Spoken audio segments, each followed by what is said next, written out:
Vamos ahora pues a leer en la palabra del Señor, otra vez en el libro de Jeremías, en el capítulo 31,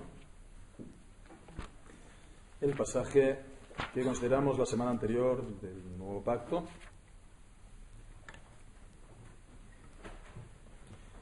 Podemos leer más en concreto desde el versículo 31 en adelante, y dice así la palabra del Señor. He aquí que vienen días, dice Jehová, en los cuales haré nuevo pacto con la casa de Israel y con la casa de Judá. No como el pacto que hice con sus padres el día que tomé su mano para sacarlos de la tierra de Egipto, porque ellos invalidaron mi pacto, aunque fui yo un marido para ellos, dice Jehová. Este es el pacto que haré con la casa de Israel después de aquellos días, dice Jehová. Daré mi ley en su mente y la escribiré en su corazón. Y yo seré a ellos por Dios y ellos me serán por pueblo. Y no enseñará más ninguno a su prójimo ni ninguno a su hermano diciendo: conoce a Jehová, porque todos me conocerán, desde el más pequeño de ellos hasta el más grande, dice Jehová, porque perdonaré la maldad de ellos y no me acordaré más de su pecado. Amén. El Señor bendiga su santa palabra. La semana anterior estuvimos también en este pasaje, estuvimos pues considerando esta profecía del nuevo pacto. Estábamos viendo que, contrariamente a la tendencia generalizada actualmente en el mundo evangélico, esta tendencia, de considerar este pacto, esta profecía en Jeremías como un pacto nacional con Israel, un pacto histórico que pues le va a dar un futuro nacional, un futuro terrenal al Israel, entendido como nación. Pues estamos viendo pues que es un pacto espiritual, es un pacto eterno y es un pacto que concierne la salvación del pecado, la salvación, la vida eterna. Y por lo tanto, que estas promesas que estamos viendo aquí del nuevo pacto son promesas para los elegidos o solos, y que solo se cumplen en ellos, porque pues tiene que ver con la salvación. Bien, decíamos, ya avanzamos la semana anterior, que íbamos a dedicar 2 semanas. La primera, la semana anterior, y hoy pues vamos a también detenernos en este pasaje. Pues habiendo dado esa enseñanza, hemos de abordar ahora también un error muy común, un error que afecta a gran parte del mundo, del movimiento evangélico, una parte cada vez más creciente, que es aquellos que, que también, como nosotros, piensan que este nuevo pacto que está aquí anunciado y profetizado es un pacto espiritual. Es un pacto que concierne la salvación y es un pacto para los elegidos. Entonces, alguien podría decir, pues, ¿cuál es la diferencia? ¿Estamos en el mismo barco? ¿Creemos lo mismo? ¿Tenemos la misma visión del pacto? Bueno, pues, la cuestión es que para este movimiento, este nuevo pacto profetizado aquí en Jeremías, este nuevo pacto que se profetiza aquí, este nuevo pacto cumplido en Cristo, este nuevo pacto, por lo tanto, no tiene que ver con el pacto de Abraham. No tiene que ver con el pacto de Abraham. No sería ninguna renovación del pacto de Abraham en ningún sentido. El pacto de Abraham del Antiguo Testamento, el nuevo pacto en Cristo, profetizado aquí y cumplido en el Nuevo Testamento, serían, por lo tanto, 2 pactos distintos. Cuando se está diciendo aquí que se está profetizando el nuevo pacto, ellos entienden nuevo en el sentido de otro pacto, distinto pacto, nuevo en el sentido de distinto, no de renovado. Entonces, pues nos estamos refiriendo aquí, evidentemente, a los bautistas particulares, bautistas, ¿sí?, particulares, es decir, aquellos que creen en las doctrinas de la soberanía de Dios, las doctrinas de la gracia, y son pues los que en los últimos años pues sí se hacen llamar pues bautistas reformados, que siempre han mantenido más o menos esta visión del nuevo pacto, pero que en los últimos años pues de una manera clara, de una manera digamos explícita, dan una enseñanza en cuanto no solamente a este pacto sino en general, ¿no? Ellos pues desarrollan lo que se conoce una teología del pacto. También se utiliza el término federalismo. Federalismo que no tiene que ver pues de la federación, ¿no?, de naciones o de nacionalidades. No es esto, sino federalismo. Está pues a la base de la palabra foedus en latín, que significa alianza o pacto. Entonces hablan, por tanto, de la teología del pacto bautista reformada, y por lo tanto vemos que se presenta esto como una teología del pacto a pie de igualdad con la teología del pacto que nosotros diríamos reformada, porque es de la reforma.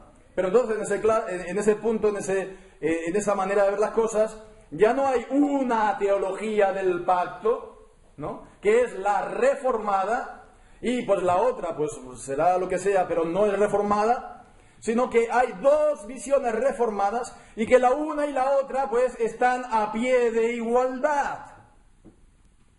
A pie de igualdad teórica, y que a más, como dicen en Cataluña, además, pues en nuestro contexto hispanohablante, además, ¿quiénes son los mayoritarios? No son pues los reformados de Calvino, podemos decir los reformados, comillas, paidobautistas, sino que son más bien los bautistas reformados. Bueno, yo tengo que decir de entrada que, yo tengo un gran amor por nuestros queridos hermanos bautistas reformados, y digo esto, sí, por supuesto, sin ninguna ironía en absoluto. Son hermanos en la fe, y pues reconocemos, por supuesto, en ellos su profundo amor por la palabra de Dios, la Biblia, también pues su fidelidad a su confesión de fe. Ya hablaremos también un poco de esto después, pero sí, hay que reconocer que muchos de ellos son confesionales, con su propia confesión de fe, bautista reformada, creo que es de 1689, ¿me equivoco? ¿O 85? Bueno, da igual, cuestión de fechas. Es, en todo caso, su propia, digo porque yo la mía propia de Westminster siempre estoy dudando si es 1647, 1648, con luego 49, que no se lo tome tampoco a mal en ese sentido. Y bueno, pues también incluso asisto cada vez con mayor alegría, ¿no?, a ver que incluso dentro del movimiento bautista reformado hay un cada vez mayor avance del principio regulador del culto, como la posición pues reformada original, y también al canto exclusivo de los salmos.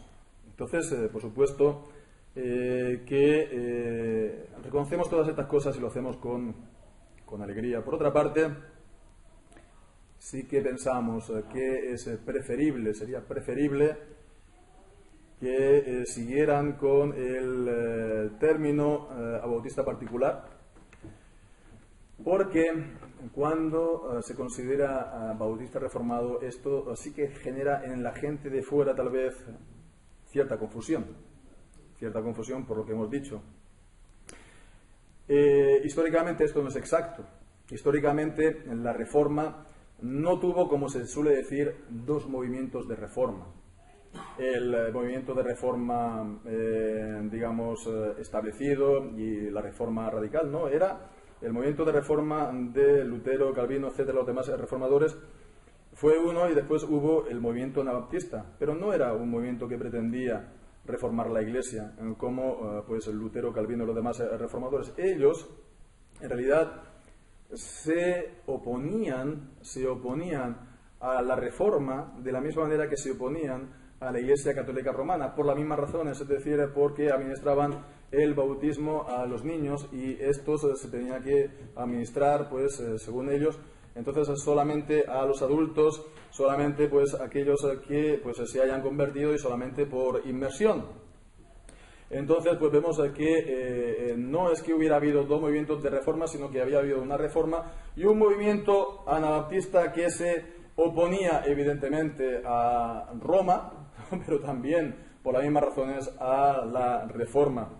Y bueno, pues sí, tienen ahora su confesión, la confesión bautista de Londres, y que sí, ciertamente es en gran parte su mayor, en su mayor número de artículos, pues son simplemente, están tomando la confesión de fe de Westminster literal, sí. Entonces, ciertamente tenemos mucho terreno en común, sí, y han tomado pues en gran parte la confesión de fe de Westminster como su propia confesión, pero modificándola en según qué puntos, en el bautismo, la Iglesia y también en el artículo 7 acerca de la doctrina del pacto. Entonces, si se toma una confesión entera, ¿verdad? En vez de hacer tú tu propia confesión, tomas esa misma confesión entera y cambias aquí, allá, a conveniencia, y lo presentas, bueno, esto es también reformado, pues entonces vemos que se genera esa confusión de que al final, pues, ¿cuál es la original? ¿Cuál es la verdaderamente reformada de las dos? Entonces, esta otra, la segunda, pues puede acabar suplantando la primera como expresión de fe reformada. Bueno, pues por todas estas cosas, creo que es preferible, que quedarían mejor pues con la apelación histórica de bautistas reformados. Los bautistas reformados solamente se han llamado así últimamente en el siglo XX. Siempre, históricamente, se han llamado bautistas estrictos o bautistas particulares y no había esa identificación con la reforma. De hecho, había ese rechazo. Y por otra parte, también hay que decir que lo que es la teología del pacto es uno de los distintivos esenciales, digo esenciales porque forma parte del corazón mismo de la reforma, no tanto Lutero, sobre todo Zwinglio y Calvino, todo lo que hoy se entiende como iglesias reformadas. ¿Por qué? Porque desde el año, aproximadamente, desde los primeros días de la Reforma, creo que fue el año 1525, cuando Zwinglio escribió la primera obra de refutación de los anabaptistas, porque los anabaptistas ya vinieron también a Zúrich, creo que fue donde era el pastor, a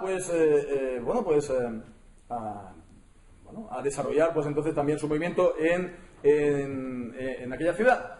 Y escribió un libro en el que se defendía evidentemente el bautismo de los niños, de los infantes, sobre la base de ¿qué? Sobre la base de la teología del pacto.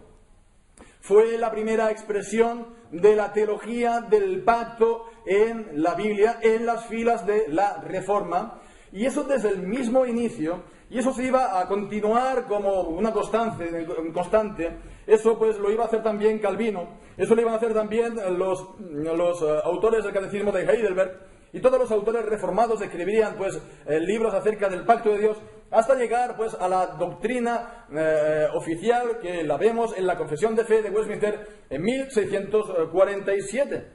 Por lo tanto, vemos que esa teología del pacto, que viene a ser pues un sistema para organizar las distintas doctrinas de la Biblia en base al concepto del pacto, pues es un distintivo de los reformados, de la misma manera que un distintivo de los reformados es la creencia, la fe en la predestinación. De la misma manera que es de los reformados un distintivo, lo era, aunque ahora son más, ¿no? En su tiempo lo fue el de la predestinación, pero clarísimamente el tema del principio regulador del culto y del canto exclusivo de los salmos, eso no se dio en el luteranismo, ni siquiera en el anglicanismo, fue en la Reforma de Ginebra que eso se concretó. eso forma parte del corazón mismo de la fe reformada. Así, por lo tanto, vemos los anabaptistas en el siglo XVII, en los 1680 y pico, etc., pues no llegaron a rechazar el bautismo de los niños y a defender el bautismo de los adultos en base a creer una teología del pacto, sino que fue al revés. Ellos rechazaron el bautismo de infantes y al final, ¿qué es lo que hicieron? Pues 165 años después de la Reforma, del inicio de la Reforma, hicieron pues su versión de la teología del pacto, que fue una modificación de la Confesión de Fe de Westminster. Bueno, pues esto es para introducir este tema en cuanto a los hermanos bautistas reformados y por qué tengo dificultades en aceptar como válido esto. Aunque, bueno, no tengo ningún problema en que hoy aquí vamos a hablar de ellos como bautistas reformados. Para evitar, pues, mayores complicaciones, bautistas reformados, el objetivo de este mensaje no es quién es el verdadero reformado de los dos, sino, pues, tiene que ver con cuál es la verdadera doctrina reformada del pacto. ¿Cuál es la verdadera doctrina reformada del pacto? Y bien, pues, ¿qué dicen entonces los hermanos bautistas reformados acerca de la doctrina del pacto? Se basan mucho, por supuesto, en el pasaje que hemos leído en Jeremías. ¿Y qué dicen de ellos? Pues ellos, uno de los, y tenemos que tener esto claro, lo habíamos dicho pues al principio, ¿no? Uno de los puntos capitales es esa distinción, esa diferencia que hacen entre el nuevo pacto profetizado en Jeremías cumplido en Cristo con el pacto del Antiguo Testamento, el pacto de Abraham. Ellos no dicen, y esta frase está ausente en su confesión, aunque está presente en Westminster.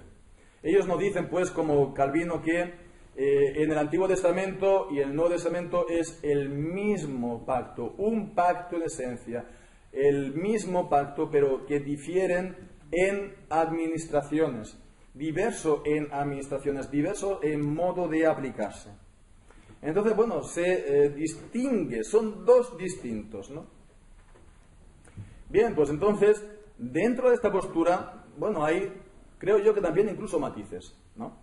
Están, podemos decir, la posición más dura, comillas, o menos pulida, o más así, no voy a decir bruta, pero, bueno, son aquellos que dicen que el pacto de Abraham es igual al pacto de Moisés, y el pacto de Moisés es un pacto de ley y es un pacto de obras. Y la ley, por lo tanto, en el Antiguo Testamento no es evangelio. El Antiguo Testamento, por lo tanto, no es administración del evangelio. Eso es del nuevo pacto, eso es del Nuevo Testamento. Vemos, esto es una manera, pues, de hablar que, sinceramente, tiene mucho que ver con el dispensacionalismo.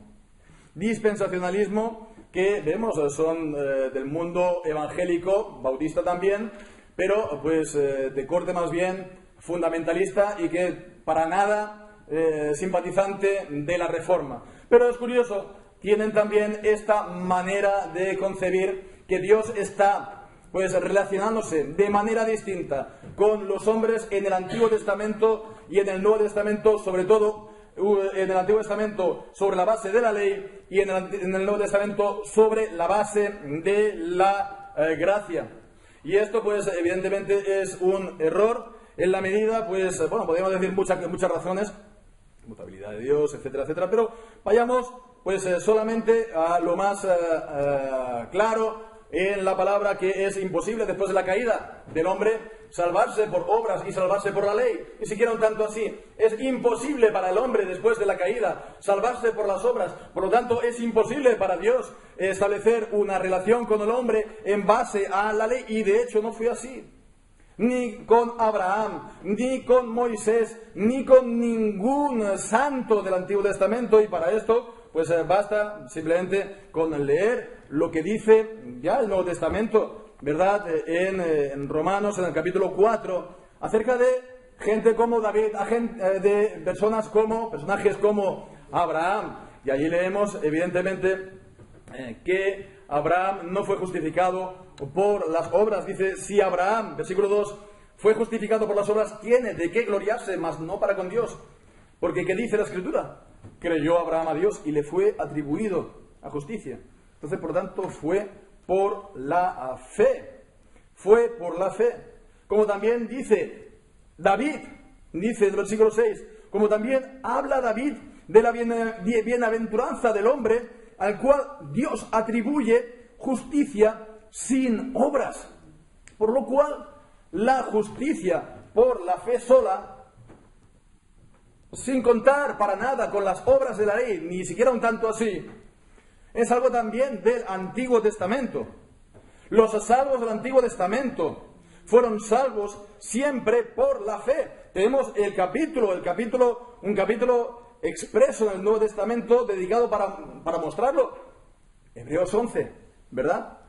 Y por la fe pues salió Abraham, y por la fe ofreció a Isaac, y por la fe, etcétera, etcétera, etcétera. Todos los salvos del Antiguo Testamento fueron salvos por la fe.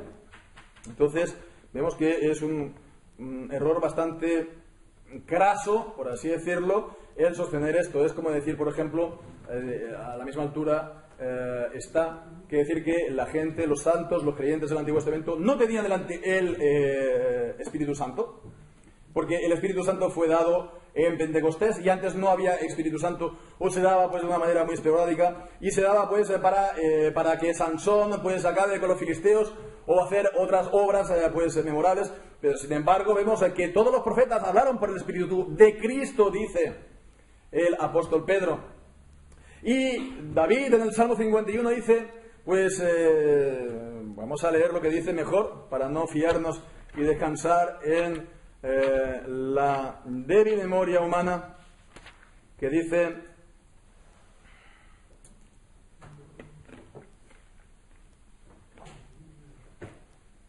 versículo 10 y 11, crea en mí, oh Dios, un corazón limpio y renueva un espíritu recto dentro de mí. No me eches de delante de ti, ni no quites de mí tu Santo Espíritu. Vuélveme el gozo de tu salvación y espíritu noble me sustente. Por lo tanto, David, como Abraham, como los salvos del Antiguo Testamento, también lo fueron por la obra del Espíritu Santo en sus vidas. Como digo, pues esto es lo que nos encontramos, pues si ponemos y buscamos en Internet, seguramente nos encontraremos muy pronto con esta visión que digo que es pues como muy a brocha gorda, se dice, ¿no? Después está la más, podemos decir, sofisticada, ¿no? La más elaborada, la más cercana a la verdad, también podemos decir. Y pues me refiero pues a un autor inglés cuyo apellido traducido se llama Reino, ¿no?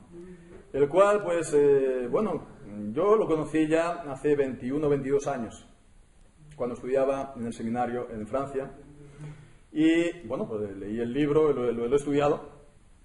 Y, bueno, tengo que decir que en aquel entonces yo no era reformado como ahora, era bautista. Aunque fui a estudiar a un seminario bautista, reformado, era bautista y orgullosamente bautista, ¿verdad? Y, digamos que entré en el seminario siendo bautista, y salí del seminario 3 años después siendo bautista. Y digo pues orgulloso y haciendo entre comillas también proselitismo entre los otros estudiantes, que eran minoría por cierto, éramos mayoría los bautistas en aquel entonces en el seminario reformado. Y bueno, pues entonces estamos como un poco creciditos, ¿no?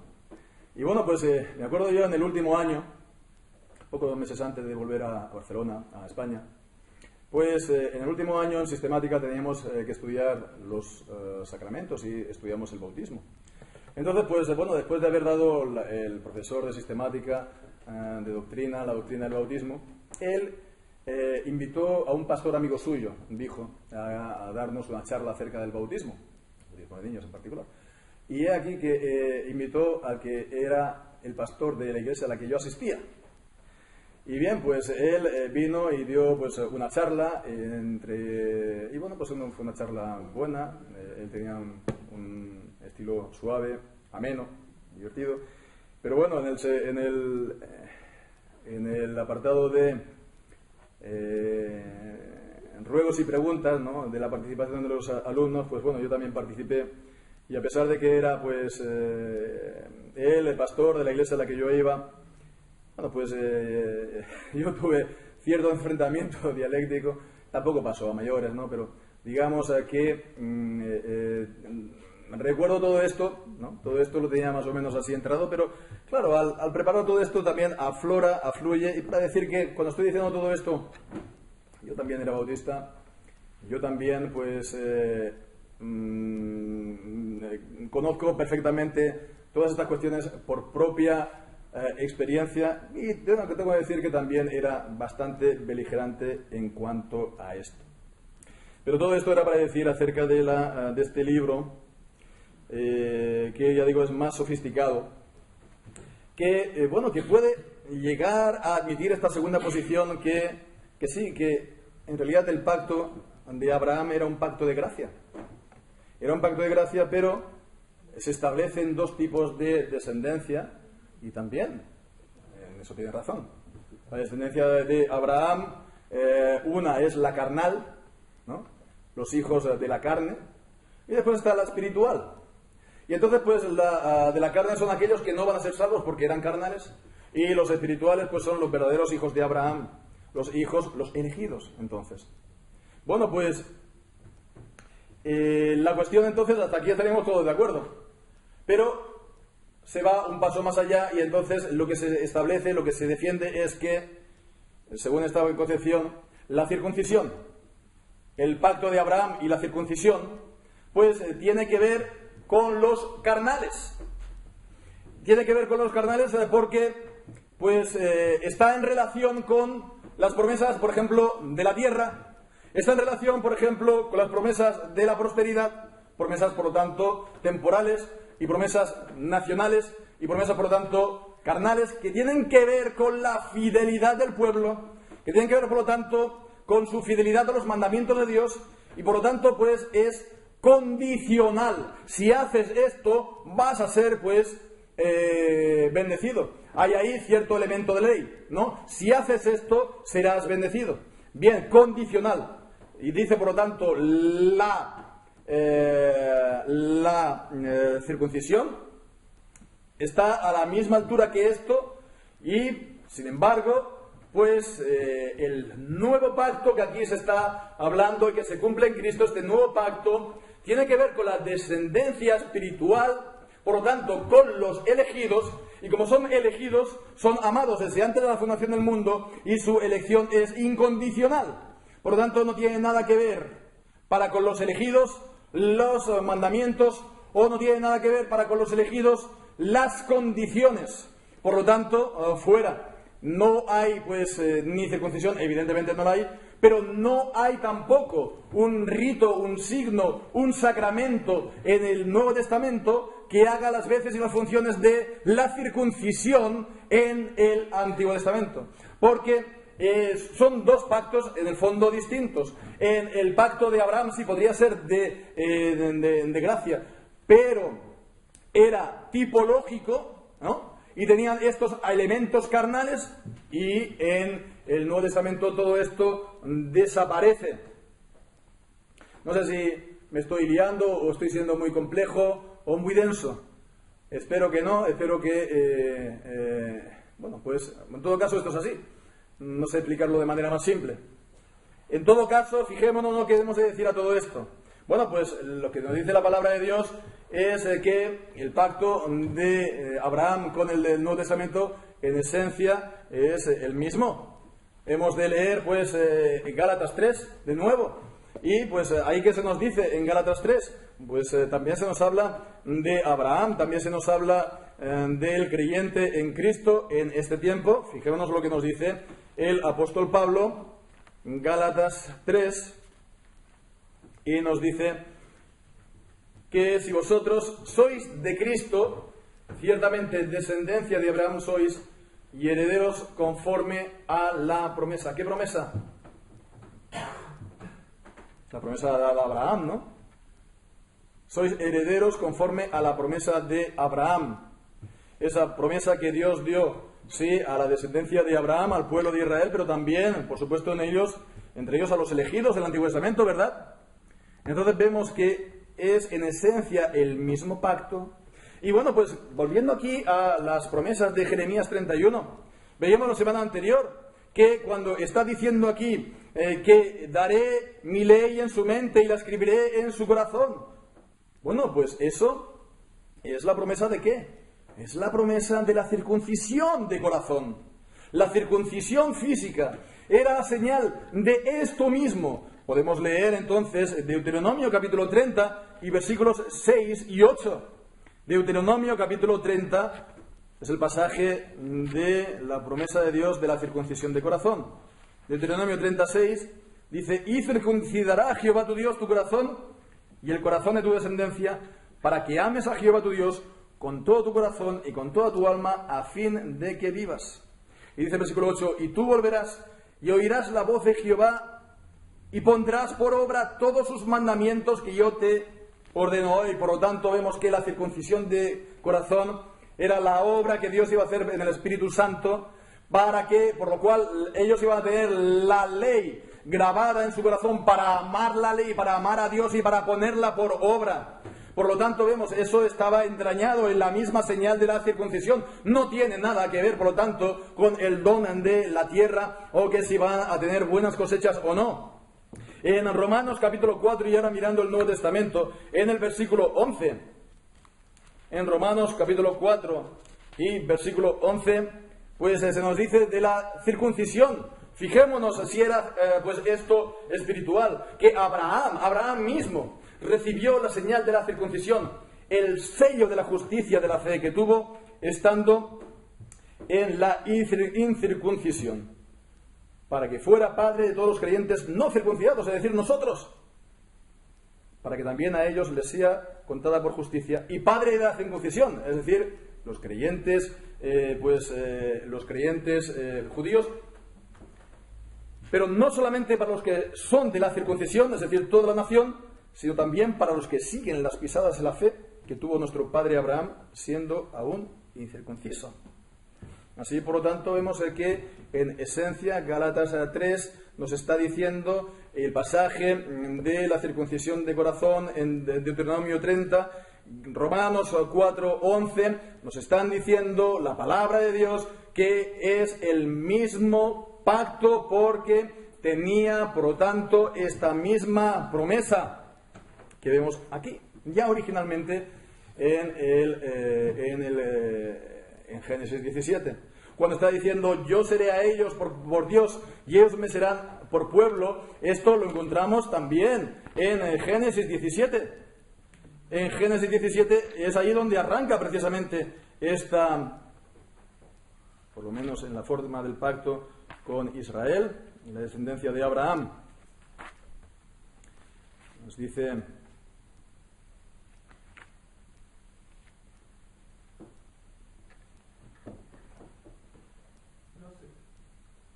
Capítulo 7, y estableceré mi pacto entre mí y ti y tu descendencia después de ti en tus generaciones por pacto perpetuo para ser tu Dios y el de tu descendencia después de ti.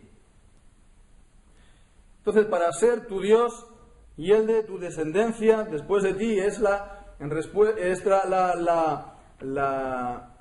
promesa característica del pacto. Yo seré a vosotros por Dios y vosotros me seréis a mí por pueblo, la promesa pues fundamental del pacto. Bien, pues entonces vemos que no es entonces por el pacto que se llega a esta conclusión. ¿Por qué es entonces que se llega a todas estas conclusiones que hemos estado viendo anteriormente? Pues es simplemente no a partir de la enseñanza acerca del pacto, sino por su visión del bautismo, por su política del bautismo, por su política del bautismo, de que se ha de dar solamente a los convertidos en edad adulta y por inmersión, y por su visión de la Iglesia como compuesta única y exclusivamente de los regenerados o convertidos o nacidos de nuevo. Y entonces, pues como estos son elegidos desde antes de la fundación del mundo e incondicionalmente por Dios, entonces a esto se sigue que las condiciones de la Biblia no tienen nada que ver para ellos, según ellos, y que esas condiciones solamente son para los que se condenan o para los que los carnales, ¿verdad? La descendencia carnal de Abraham, pero que no es la espiritual. Entonces vemos que aquí hacen esa distinción, pero eso también choca con la enseñanza del Nuevo Testamento, ¿Por qué? Porque el Señor, fijémonos que eligió 12 apóstoles, pero eligió también a Judas entre ellos. Entonces, entre los mismos apóstoles hubo uno que era traidor y hubo uno que era no de la descendencia espiritual de Abraham, ¿verdad? Entonces lo eligió el Señor mismo. Y el Señor mismo también, perdón, no tengo la referencia ahora aquí a mano, dio la enseñanza del trigo y la cizaña, ¿verdad? Y dijo, dejadlo que crezcan juntos, el trigo y la cizaña hasta el fin del mundo, no sea que, pues al quitar la cizaña te lleves también el trigo de camino, ¿no? Porque, a fin de cuentas, a nosotros aquí abajo no nos es dado la potestad de poder ver a ciencia cierta, segura, 100%, quién es el verdadero descendiente de Abraham y quién no lo es. Pero fijémonos que en la Biblia, en el Nuevo Testamento, la exhortación condicional, podemos decir así, no va solamente para la descendencia carnal, sino va para todos, incluidos los elegidos. Vemos estas exhortaciones que son comunes en el Nuevo Testamento también. En Romanos capítulo 11, ahí leemos, versículos 19 y 22, ahí leemos: dirás pues, las ramas fueron desgajadas para que yo fuera injertado. Bien, por su incredulidad fueron desgajadas, pero tú por la fe estás en pie. No te ensoberbezcas, antes teme. Porque si Dios no perdonó las ramas naturales, teme, no sea que a ti tampoco te perdone. Mira pues la bondad y la severidad de Dios, la severidad ciertamente para con los que cayeron, pero la bondad para contigo, si permanecieres en su bondad, pues de otra manera tú también serás cortado. Aquí el apóstol Pablo nos está diciendo, esto lo estoy diciendo yo a los no elegidos, esto lo estoy diciendo yo a esta condicionalidad lo estoy poniendo yo a la descendencia carnal, no, lo está poniendo a todos los creyentes de la Iglesia al mismo tiempo, ¿verdad?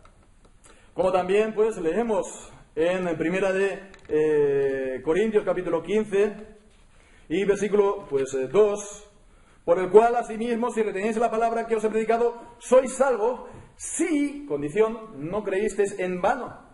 O en el capítulo 16 versículo 22, y es una palabra a toda la Iglesia: si alguno no ama al Señor Jesucristo, sea anatema, maranata, el Señor viene. O dice también en segunda de Corintios capítulo 13 y versículo 5, dice: examinaos a vosotros mismos si estáis en la fe, probaos a vosotros mismos, o no os conocéis a vosotros mismos, que Jesucristo está en vosotros, a menos que estáis reprobados. Con lo cual vemos que a la vista de todos estos pasajes que estamos viendo, cabe la posibilidad de que la Iglesia no esté solamente formada por personas elegidas exclusivamente, la descendencia espiritual de Abraham, sino que también hayan personas que no son realmente elegidas. Bien, es también lo que leemos en Hebreos capítulo 6 y Hebreos capítulo 10, estos famosos pasajes, ¿verdad?, que tanto nos estamos rompiendo la cabeza. ¿Qué significa aquí? ¿Se pierde la salvación, sí o no? Evidentemente, nosotros como los bautistas reformados no vamos a decir que se pierda la salvación. La salvación de los elegidos es segura. Sin embargo, vemos que aquí nos está hablando de la condenación de alguien fuera de la Iglesia, sino de alguien de dentro de la Iglesia, y que incluso ha recibido gracias de parte de Dios, gracias comunes, no que llegan a la salvación, pero ciertamente ha recibido gracias de Dios y son ciertamente miembros de la Iglesia, visible, claro está, no la invisible porque no fueron verdaderos pámpanos de Cristo, pero ciertamente de la Iglesia visible sí. Leemos en Hebreos capítulo 6, versículo 4, porque es imposible que a los que una vez fueron iluminados y gustaron el don celestial y fueron hechos partícipes del Espíritu Santo, y asimismo gustaron la buena palabra de Dios y los poderes del siglo venidero y recayeron, sean otra vez renovados para arrepentimiento, crucificando de nuevo para sí mismos al Hijo de Dios y exponiéndolo a vituperio. O también, por supuesto, lo que decíamos, Hebreos capítulo 10, versículos 26 y 29, que tengo que decir de paso, entre paréntesis, y este comentario vale a manera, digamos, solamente testimonial. Este fue uno de los pasajes principales que me llevó a mí como bautista a la posición, digamos, reformada, o bautista si se quiere, de aceptar el bautismo de los niños. No puedo ahora entrar aquí en todos los razonamientos de ello, pero digamos que me marcó, sobre todo también por el tono que aquí utiliza el apóstol Pablo, cuando dice: porque si pecáramos voluntariamente después de haber recibido el conocimiento de la verdad, ya no queda más sacrificio por el pecado, sino una horrenda expectación de juicio y hervor de fuego que ha de devorar a los adversarios. El que desechaba la ley de Moisés por el testimonio de 2 o 3 testigos, moría sin ninguna misericordia. ¿De cuánto mayor castigo pensáis que será digno el que hollare al Hijo de Dios y tuviere por común la sangre del pacto, dice, en la cual fue santificado? La sangre del pacto en la cual fue santificado. ¿Qué significa esto? No lo vamos a entrar. A mí me llevó, digo. Pero bueno, la sangre del pacto en la cual fue santificado e hiciera afrenta al Espíritu de la gracia. O podemos también hablar en segunda de Pedro, ¿verdad? Segunda de Pedro.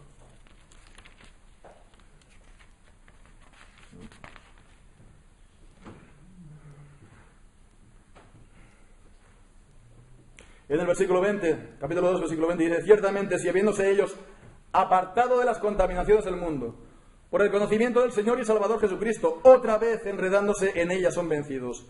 Su estado último viene a ser peor que el primero, porque mejor les hubiera sido no haber conocido el camino de justicia que, después de haberlo conocido, volverse atrás del santo mandamiento que les fue dado.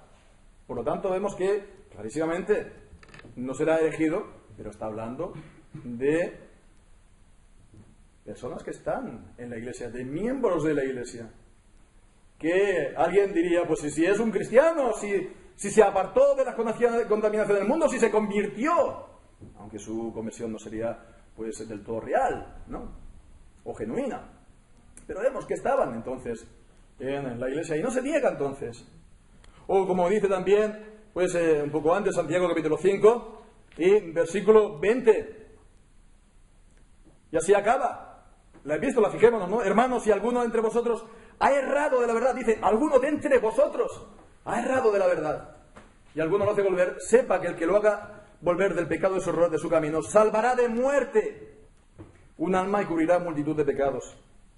O primera de Juan, capítulo 5 y versículo 16, cuando dice: si alguno viere a su hermano cometer pecado que no sea de muerte, pedirá a Dios y le dará vida. Esto es a los que no pecan de muerte. Y está hablando en el contexto de la comunión de la Iglesia. Hay pecado que es de muerte, por el cual no digo que se pida. Vemos que las cosas pues, son serias en la palabra de Dios en cuanto a todo este asunto. Podríamos hablar incluso, para acabar, el texto de la Odisea. Las cartas del Señor Jesucristo, es muy conocido este texto, ¿verdad? De la iglesia soberbia, orgullosa, y que dice pues toda esta serie de cosas en capítulo 3 y versículo 17, porque tú dices, yo soy rico y me he enriquecido y de ninguna cosa tengo necesidad, y no sabes que tú eres un desventurado y miserable y pobre y ciego y desnudo. Y esto lo está diciendo a elegidos.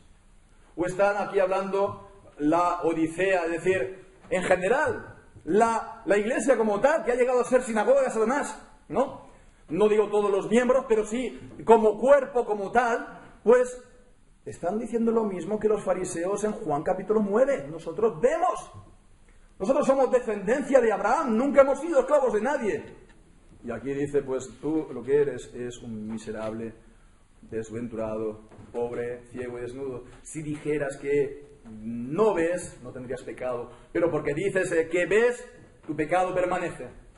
Entonces vemos que tampoco se puede hacer esa distinción. Digo, es una sofisticación. Y la teología pues se puede acabar haciendo pues, cosas muy sofisticadas, y cuando, si sirve para expresar alguna verdad de la palabra de Dios, de acuerdo, pero si es para hacer la verdad de la palabra de Dios, que es clara, más confusa, pues no tanto. No es un ejercicio legítimo. No es legítimo, por lo tanto, decir las advertencias, las condiciones, es solamente para la descendencia carnal, los elegidos, porque son elegidos, pues es todo incondicional. No. Sí, es incondicional en la eternidad, pero Dios en el tiempo se sirve también de las condiciones para llevarlo a la fe y para mantenerlo en ella. Bien, pues entonces, ¿cuál es la cuestión? ¿Cuál es la cuestión entonces? ¿Por qué ellos están cerrados en banda a considerar el bautismo de los niños? Pues por la cuestión que era, pues al final, la cuestión a la cual yo personalmente me aferré como un clavo ardiente. Porque claro, yo llegué allí y realmente me puse a estudiar el tema. Y me lo puse a estudiar, creo yo, de una manera seria, y llegué pues a ver que todas las objeciones que yo tenía personalmente pues caían una de las otras. ¿A qué me aferré yo? Pues entonces es a decir, bueno, pues ¿de qué le sirve a un niño que le bautice? ¿No dicen que el bautismo es una señal visible? ¿Visible para quién? ¿No? El niño ve, ¿qué ve? ¿Ah? Es lo que yo le salté al pastor de la iglesia donde yo pues, me congregué. Después tengo que decir que cuando me hice padre bautista me volví a ver con él y bueno, pues hablamos. Nos reímos un poco de esa circunstancia. Bueno, pues la cuestión es que esa es la cuestión. Es lo mismo que decir, ¿de qué le sirve a un niño, ¿no? Que lo bautice? Como me dijeron a mí también unos pastores de la primera iglesia, que yo fui pastor, bautista. Si tu hijo, ¿de qué le sirve que lo bautices o no? Si él no se entera, ¿de qué le sirve? ¿No? Si él no lo ve, si él no tiene conocimiento, si él, por supuesto, no tiene fe, ¿no? Bueno, pues entonces esa es la gran objeción. Y por supuesto digo que es un clavo ardiendo que pues, no tiene tanto peso. ¿Por qué? Porque ciertamente no lo he visto, pero yo tampoco he visto, por ejemplo, el momento en que nací, ni el lugar donde nací, ni el país en que nací, pero me han dicho que soy español y yo me lo creo. Y si hubiera nacido pues en otro lugar, me lo habrían dicho y yo me lo habría creído igual, ¿no? Y entonces no he visto que nací, pero es evidente que he nacido. Eso uno. Y por supuesto, no es del todo cierto de que no vemos el bautismo, porque vale, yo no voy a ver mi bautismo, aunque yo tengo una fotografía del momento en el que me bautizaban católico, yo era un bebé y era una fotografía en blanco y negro. Mis padres todavía la deben de tener. Bueno, pues la cuestión es que cuando vemos un bautismo en la iglesia, un bautismo de niños, estamos viendo el bautismo. Estamos viendo el bautismo. Entonces lo que tenemos que hacer los bautizados es recordarnos que de la misma manera hemos sido nosotros bautizados y que entonces estamos comprometidos al Señor de esta manera, ¿verdad? También nos afecta a nosotros. podemos actualizar, podemos renovar de esta manera el bautismo en el cual pues fuimos bautizados. Pero bueno, pues creo que la clave de todo este asunto, y esto es cosecha propia, creo que la clave de este asunto la vamos a encontrar en Romanos 9, versículos 10 al 12. ¿Por qué hay que darle el bautismo a un hijo de semanas, meses, que no se entera? Evidentemente, no se entera. ¿Por qué? Pues fijémonos, ¿no? Esto es algo a lo que se llega por analogía. No vamos a decir yo, y sé que a lo mejor alguno va a decir, de lo que va a decir ahora aquí, él va a hacer eisegesis y va no voy a decir retorcer el texto, pero bueno, que va a decir cosas que aquí nos están diciendo. Pero bueno, vamos a ir por partes. Primero vamos a ver el texto. Porque dice Romanos 9, en el versículo 12 al 10. Está hablando de Jacob y Esaú. Dice, y no solo esto, sino que también cuando Rebeca concibió de uno, de Isaac nuestro padre, y dice, porque no habían aún nacido, ni habían hecho aún bien ni mal, para que permaneciera el propósito de Dios conforme a la elección, no por las obras, sino por el que llama, le fue dicho, el mayor servirá al menor, como está escrito, a Jacob amé, pero, o más a Esaú aborrecí. Vemos. Dios le dio esta palabra a Rebeca, ¿no? El mayor servirá al menor. Y se la dio, ¿no? Dice, cuando no habían aún nacido, ni habían hecho ni bien ni mal, para que permaneciera el propósito de Dios conforme a la elección. Era una palabra de Dios que precedía el nacimiento de los hijos y precedía también lo que ellos iban a hacer. Por supuesto, esta palabra, digo, no se está retorciendo, no se está haciendo eisegesis, ¿no? Está hablando de la palabra de la bendición y de la bendición y de la preferencia de Jacob sobre Esaú. No es tanto, por lo tanto, que aquí se está hablando directamente de la circuncisión. Pero, sin embargo, fijémonos que tanto Jacob como Esaú, los dos fueron circuncidados. Y los dos recibieron la administración de la misma circuncisión que contenía, y por lo tanto, las mismas promesas de Dios. ¿Verdad? Y sin embargo, pues, Esaú, llegado el momento, lo rechazó. Rechazó esa primogenitura. Rechazó, por lo tanto, esa bendición por un plato de lentejas, ¿verdad? Entonces lo hizo, fue apóstata, él lo rechazó. Sin embargo, él había recibido la circuncisión. Pero esto que hemos leído aquí es igualmente aplicable. Habían recibido ambos, las dos, la circuncisión. Antes, ¿qué hubieran hecho? Ni bien ni mal. Antes que Esaú lo hubiera rechazado y que Jacob se hubiera convertido. De hecho, si Jacob se hubiera convertido y no le hubieran dado pues la circuncisión al nacer, como era la institución de Dios, ¿cuándo tenía que haber sido circuncidado Jacob? Cuando huía de Esaú y vio la visión de las escaleras al cielo, cuando regresó y estuvo luchando contra el ángel, ¿cuándo realmente se convirtió Jacob? No está claro. Y hay comentaristas que dirán una cosa, comentaristas que te dirán otra. ¿Cuándo, por lo tanto, se tendría que hacer? Sin embargo, recibieron los dos la misma circuncisión y el mismo señal y sello, y uno se manifestó elegido, a Jacob amé, y otro se manifestó reprobado, que rechazó, por lo tanto, esa promesa, Esaú. Eso fue porque él lo había rechazado. Sin embargo, en el tiempo, los dos habían recibido la misma señal. Entonces vemos, esta es la cuestión. Esta es la cuestión. ¿Cuándo se tiene que, entonces, aplicar la señal a los hijos de los creyentes, la descendencia? Todos en general, ya no estamos aquí hablando de los hijos de los creyentes elegidos y los que no. ¿Cuándo se tiene que dar, en particular, a los que llegan a la fe, a los convertidos. Porque dice, volviendo a Jeremías, capítulo 31, versículo 34, dice, no dirá más ninguno a su prójimo ni ninguno a su hermano diciendo, conoce a Jehová, porque todos me conocerán, desde el más pequeño de ellos hasta el más grande. Con lo cual vemos, desde el más pequeño de ellos, hay pequeños, muy pequeños, que van a conocer a Dios, es decir, van a ser regenerados, es decir, van a ser salvos. Y entonces, si ellos han conocido a Dios a esa edad, ¿qué le impide que reciban el bautismo?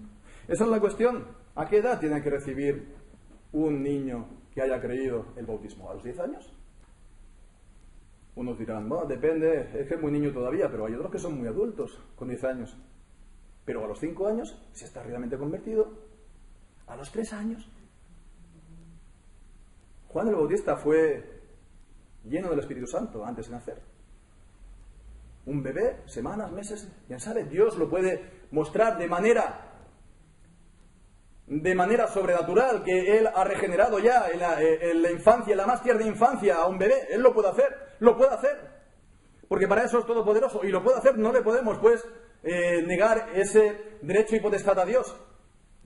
Entonces, si Él lo ha hecho, y si solamente los convertidos tienen derecho al bautismo, ¿cuándo se tiene que dar a este niño convertido la señal del bautismo?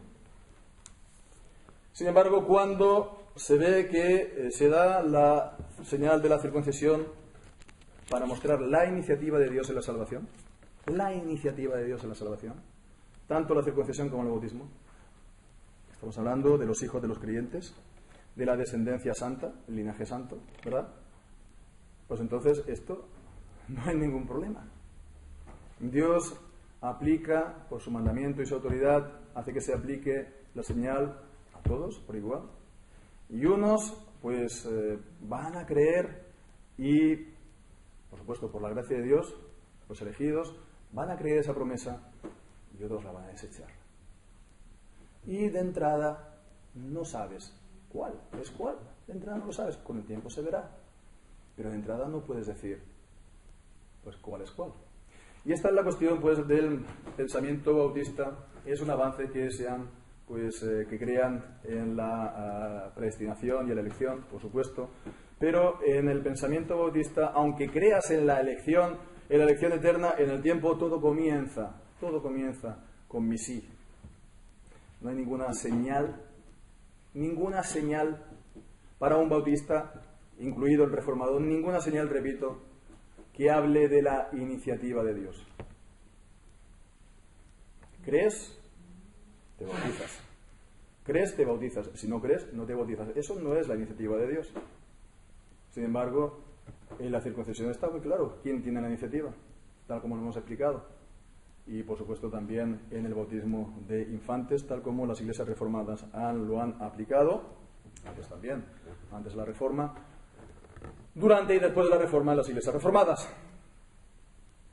Bueno, pues este es el mensaje, hermano, para decir esto. Este es un mensaje que, bueno, por supuesto, para nosotros espero que nos sea de utilidad, que nos sirva, pues, para refrescar cosas, aunque, por supuesto, estamos todos nosotros convencidos.